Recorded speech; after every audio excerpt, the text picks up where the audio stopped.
E é sobre as suas maravilhas que nós vamos falar nessa noite. Aleluia. Glória a Deus.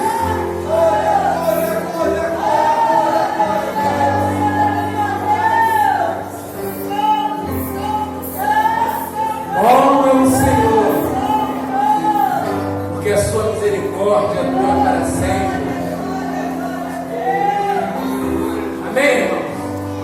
É uma alegria muito grande estar nesse lugar, junto com os irmãos, com a presença de Deus, compartilhando do amor de Deus com os irmãos. Amém? Eu trago uma palavra nesta noite e eu espero que Deus me ajude a revelá-lo para os irmãos nessa noite, através da sua palavra. Irmãos, vamos abrir as nossas Bíblias no livro de Isaías.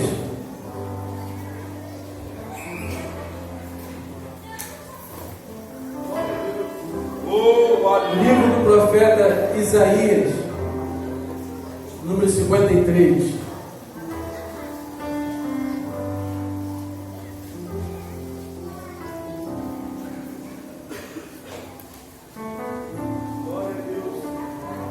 Isaías, número 53, vamos ler a partir do versículo 4 até o versículo 8.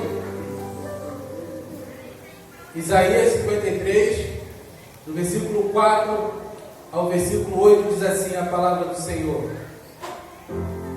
verdadeiramente Ele tomou sobre si as nossas enfermidades e as nossas dores, levou sobre si.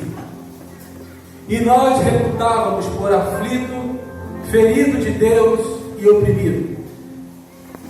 Mas Ele foi ferido pelas nossas transgressões e moído pelas nossas iniquidades. O castigo que nos traz a paz estava sobre Ele, e pelas suas pisaduras fomos sarados. Todos nós andávamos desgarrados como ovelhas, cada um se desviava pelo seu caminho. Mas o Senhor fez cair sobre ele a iniquidade de todos nós. Ele foi oprimido, mas não abriu a boca. Como um cordeiro foi levado ao matadouro, e como a ovelha muda perante os seus tosqueadores, ele não abriu a sua boca. Da opressão e do juízo foi tirado, e quem contará o tempo da sua vida? Porquanto foi cortado da terra dos viventes, pelas transgressões do meu povo, foi ele atingido. Senhor, é com temor e reverência que estamos diante da tua presença.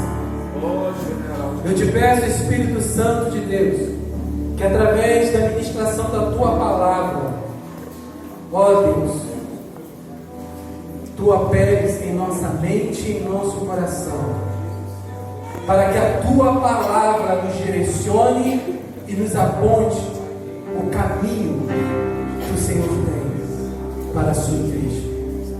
Assim te agradecemos em nome do Senhor Jesus. Amém. Podeis sentar, queridos. Antes de iniciar essa mensagem, eu preciso trazer uma introdução para que você compreenda o que nós vamos tratar nessa noite aqui. Sobre uma promessa que Deus tem para todos aqueles que nele crêem. Bem, precisamos partir do início, de quando Deus criou, quando Deus formou o homem do pó da terra. Deus soprou nas narinas do homem o fôlego de vida, e o homem se tornou então alma vivente. Se tornou vivo. O fôlego, no hebraico, que quer dizer ruach, o espírito, o sopro, nas narinas do homem. Existe uma linha teológica que acredita que quando Deus soprou nas narinas do homem o fôlego de vida, o sangue do homem então passou a circular pelo seu corpo, e todo o oxigênio oxigênio que o homem respira, o sangue passou a transportar por todo o seu corpo. O sangue passou a circular no seu corpo.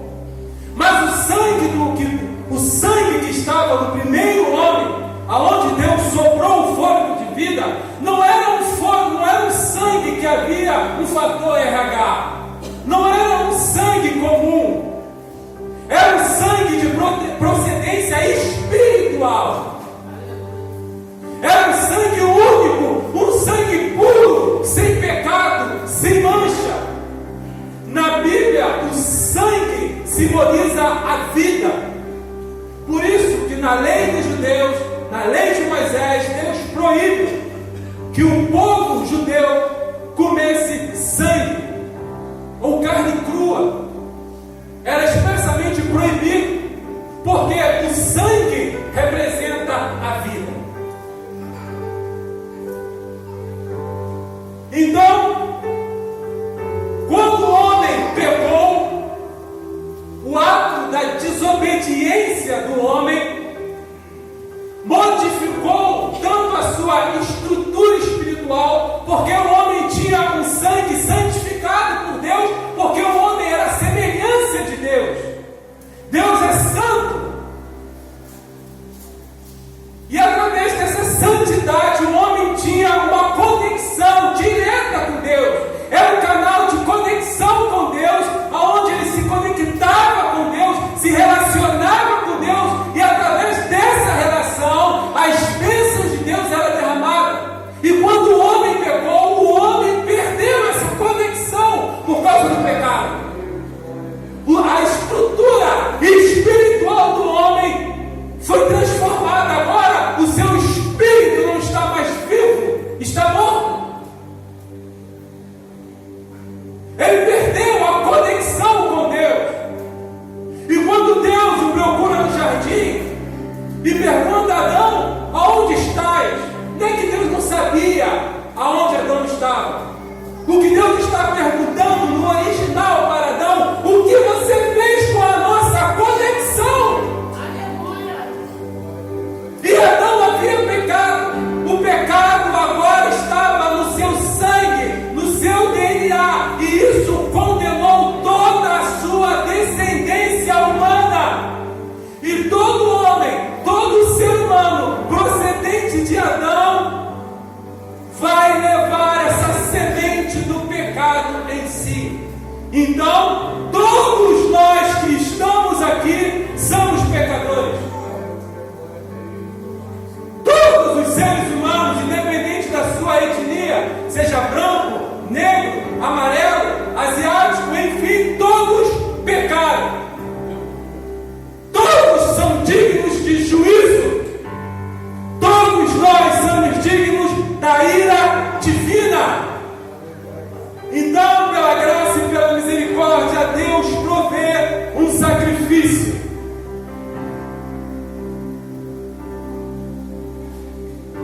Um sacrifício de animais para remissão de pecados.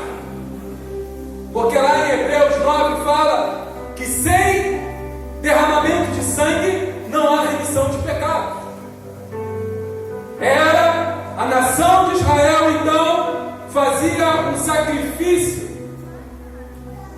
para que a ira de Deus não viesse sobre ele, para perdão dos seus pecados. Era pego um cordeiro, e esse cordeiro, o sangue desse animal era derramado. Então, a ira de Deus, o juízo de Deus não vinha sobre o povo. Só que esse sangue desse animal, desse cordeiro, não gerava efeito, não tinha efeito no coração do povo, não causava transformação, mudança de atitudes, mudança de caráter, que é hoje a obra primária do Espírito Santo. Quando alguém se rende a Cristo, é o Espírito Santo transformar o seu caráter. Aquele que rouba, não rouba mais. Aquele que mentia, não mente mais. Santo. Então, o povo de Israel oferecia esse animal para que seus pecados fossem perdoados. Um cordeirinho, um filhotinho. Sabe, para o judeu, um cordeiro era como se fosse um bichinho de estimação. Eles ficavam dentro de casa, era o xodó da família. As crianças adoravam brincar com aquele filhotinho, daquele cordeirinho, aquele animal manso. Era esse animal que tinha que ser entregue para ser sacrificado. Tinha que custar algo. Imagine pegar o cordeirinho. Como é que vai explicar para as crianças? Gera um elo afetivo. Tinha que ser o melhor para dar para Deus. Deus queria algo que custasse algo de nós mesmos. Apenas para você entender que nós vamos tratar dessa noite a respeito dessa profecia que nós lemos aqui em Isaías 53, do profeta messiânico. Isaías, aquilo que nós lemos aqui, no versículo 5 ele fala: mas ele foi ferido pelas nossas transgressões e moído pelas nossas iniquidades, e o castigo que nos traz a paz estava sobre ele, pelas suas pisaduras nós fomos sarados. Todos nós andávamos desgarrados como ovelha, cada um se desviava pelo seu próprio caminho. Ou seja, as pessoas andavam e viviam segundo os seus próprios caminhos, segundo aquilo que ela achava que era certo, segundo a doutrina, a cultura familiar que ela tinha, ou a cultura que ela tinha na sua sociedade. E o Senhor fez cair sobre eles, a iniquidade de todos nós. O profeta Isaías, nessa profecia, ele está falando a respeito da angústia e do sofrimento do Messias. Ele trata justamente desse sofrimento que Cristo teve no Getsemane. Abra sua Bíblia comigo em Mateus capítulo 26.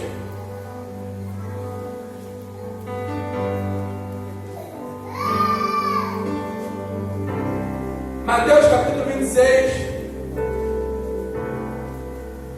o versículo 38.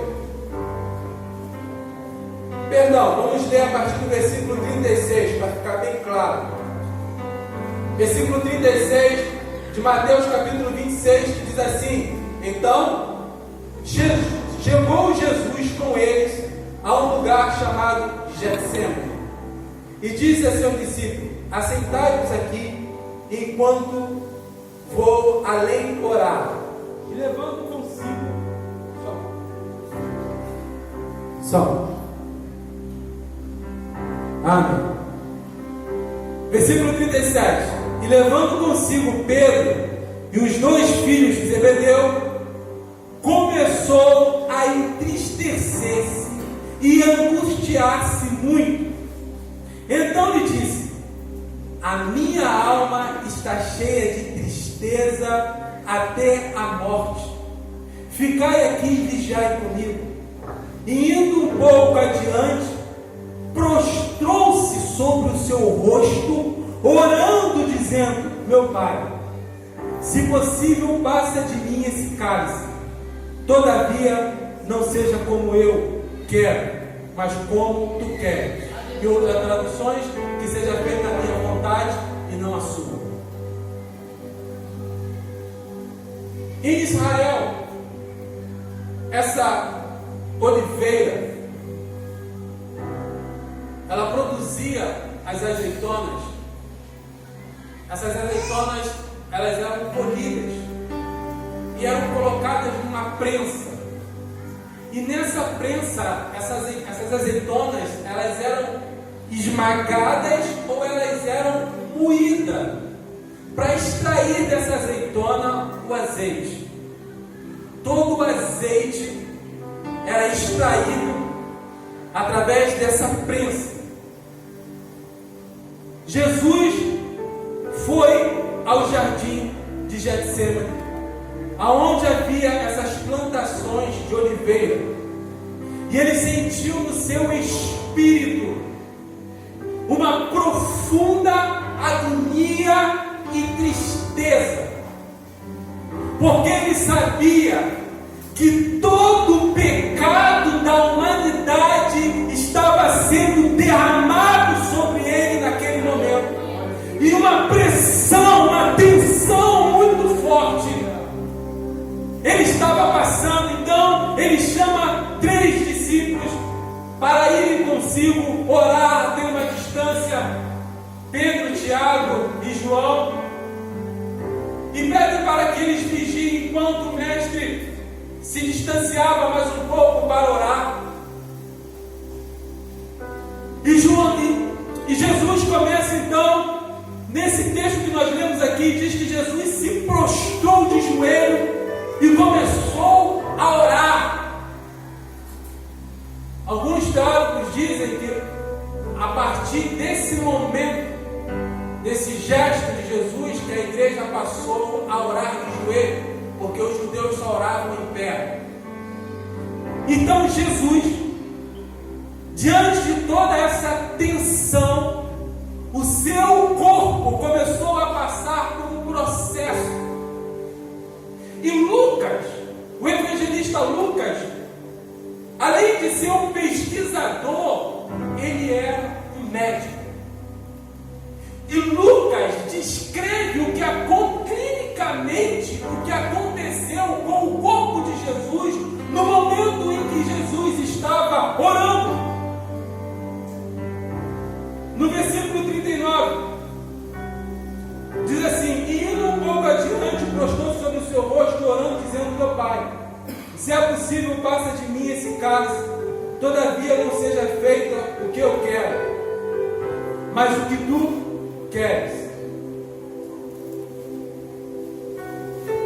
Ele se submete diante daquela pressão toda, como homem, na sua humanidade, como homem sofrendo e passando por isso, como homem, como um ser humano comum, como eu e você. Toda essa tensão sobre ele ocorre no seu corpo, um fenômeno chamado hematitrose, que assim é classificado pela ciência. Diante de toda a pressão, os seus vasos sanguíneos das suas glândulas sudoríparas, que são as glândulas responsáveis pelo suor do corpo, esses vasos capilares, eles se rompem diante de tanta pressão. E Jesus começa a suar gotas de sangue, mediante a tanta pressão que ele estava passando. Abra sua Bíblia comigo em Lucas capítulo 22, o versículo 44.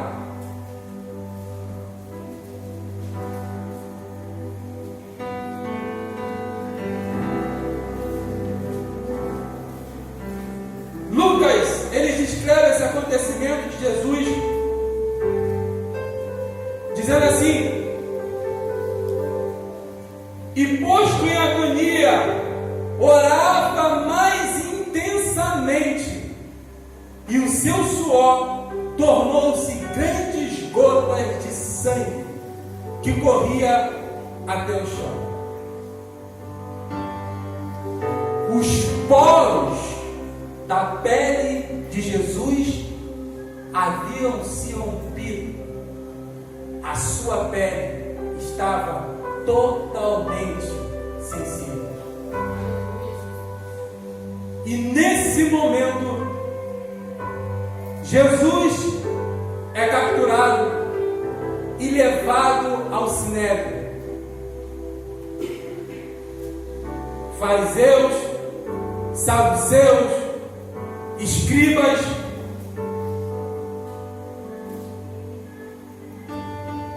começam a interrogar Jesus. Vamos mais à frente um pouquinho. Lucas 22, ainda, o versículo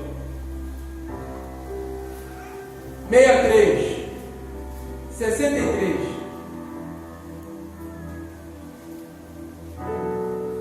Lucas 22, 63. E os homens que detinham Jesus zombavam dele, referindo, e vendando-lhe os olhos, feriram no rosto e perguntavam-lhe, dizendo: profetiza-nos, quem é que te feriu? Jesus, levado diante do sinédrio, foi colocado uma venda nos seus olhos. Os religiosos, os teólogos, os saduceus, os fariseus, com seus grandes anéis de teologia, esmurravam o rosto de Jesus com seus anéis, escarnecendo de Jesus, perguntando para ele com os olhos vendados: profetiza agora, quem foi que te bateu? Quem foi que esbofeteou a sua face? Esmurravam o rosto de Jesus. E não satisfeito com isso, levaram Jesus até a presença de Pilatos.